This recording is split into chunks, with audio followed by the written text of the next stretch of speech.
All right, so I hope you were able to put together the structure I asked you to, which will be something like this, right?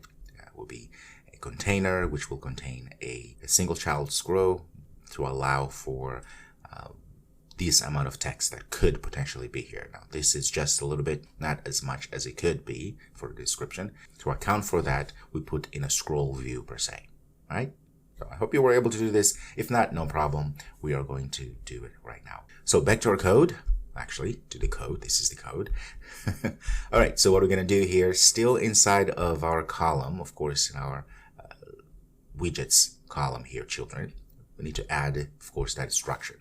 Now, here is something to always remember. Whenever we want to put another structure, such as container and or a scroll view or anything else that will require some sort of special space, meaning it could be a larger space or a smaller space, it's always important to remember to wrap everything inside of an expanded or any other flexible widget.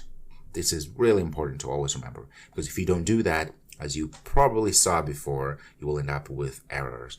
Okay, so let's start with right away, put an expanded before anything so that we don't run into issues, and say pass here container. Yes, container, our good friend. Inside of container, of course, we need to pass a few things, but the most important thing, we know that it has to pass a child. Now, this is where we pass our single child scroll view as such. And here, of course, inside we have a child, and we can go to town or do whatever we want there. Okay, and what we're going to do next is we are going to make sure that the single child row here, I'm going to say scroll direction, it's going to be axis dot vertical,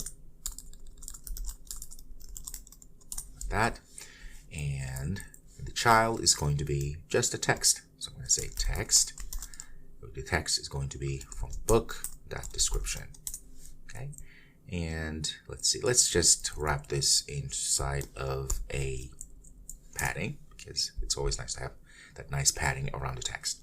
And next, what we want to do here is that we want to make, inside of this container, we want to make sure that the container has something like this, right? A nice border to signify that this is indeed a container. If for anything, it's just nice to have something like that. So add those properties inside of our container. Decoration, and I'm going to pass a box decoration as such. And inside of this box decoration, I need to pass border to say how is the border going to be laid out. Let's say border dot all, right? There's different ways. You can say border up, left, bottom, and so forth, but I want it all around. So all, and we need to pass color. So I'm going to say color is going to be, I'm going to use colors, blue, gray. Okay, and I'm going to give it a shade of about 100, so kind of light. And also, I'm going to pass the width of our border. It's going to be just 1, so barely noticeable. All right, let's check it out, see how this will look. If something happens, okay, there it is, a lot of things. Let's click, and voila, you can see, there it is, we have our text. Okay, if I get out by clicking anywhere else but inside of the dialog, it goes away. This one, the mountain, and there we go. So information is showing. Next, let's go ahead and add the save and cancel. Now, the way these buttons look will change later once we start customizing our buttons to make our app even better, okay? But for now, we're just gonna go ahead and get functionality, and as we keep going, we will start adding these details, if you will. Okay, so let's go ahead and add the save and cancel buttons. Actually, you should know how to do this because we're inside of an alert dialog, right? Go ahead and see if you can add a cancel, and a save button. Pause this video and go ahead and do that. Okay, so let's go ahead and see how we do this. Remember, we're still inside of a list tile, we have a card and all that stuff. So we are inside of there is our column, and right below that, if I say actions, there it is. That means we can pass widgets, right? What we need really is buttons. I'm going to say text button as such. That's good. Pressed. We're going to deal with that in a second. For the child, I'm going to just pass a text that will say save. Okay. And then we're going to do the same thing with the next one. Let's wrap these with padding. 8 is fine, as well as this one, and 8 is fine. Okay. This is not save. This is of course going to be cancel. Now let's start with the easy one. To cancel, just going to say navigator dot of and say pop. We're done. Okay. So the save one is where we are going to actually make it so that we save this book. So essentially is we click this, we see what's going on with this book, right? This is For the Love of Books, blah, blah, blah. And you can see now this book has a lot of information pertaining to its description. Because there's a lot of information, you see now we have that scrollable view there, the scrollable capability, which is exactly what we wanted. Had we had not added this here, the scroll view, we would not be able to see all of the text. Now, the other thing you can do too, we can add more of a padding, if you will, margin around this whole text there. Okay, how do we do that? Well, let's go back to where we have our description. Actually, let's see the entire box here. I'm going to just say something like margin. It's going to be edge. Let's say const edge insets all. Let's give it about 18. So that should help the case. All right, so back to our save here. So the idea really is that, okay, once the users are able to see this is the book, they're going to be able to click save or cancel. Now, I haven't restarted this, so that's why we don't see that. Okay, so let's go ahead and save this.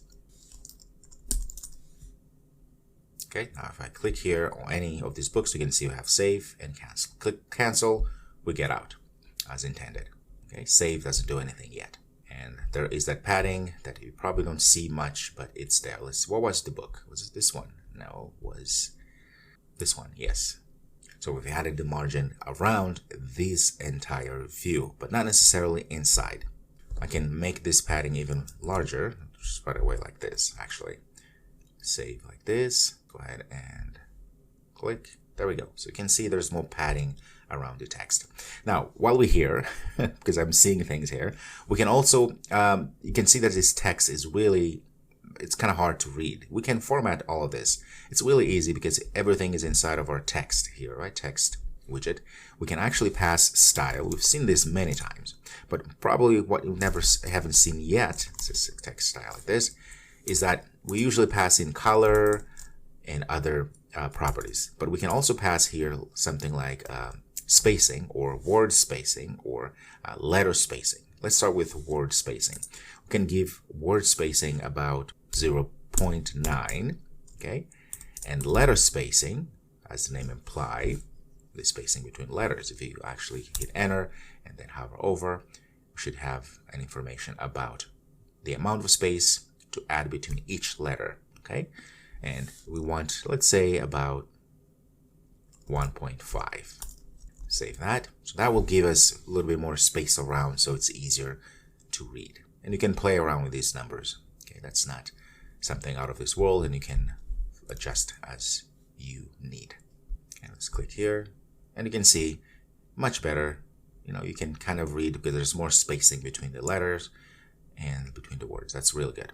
All right, so now the next video, we're going to be able to then to go and save this book, or at least add the saving capability or saving functionality for this book or for the book that was clicked.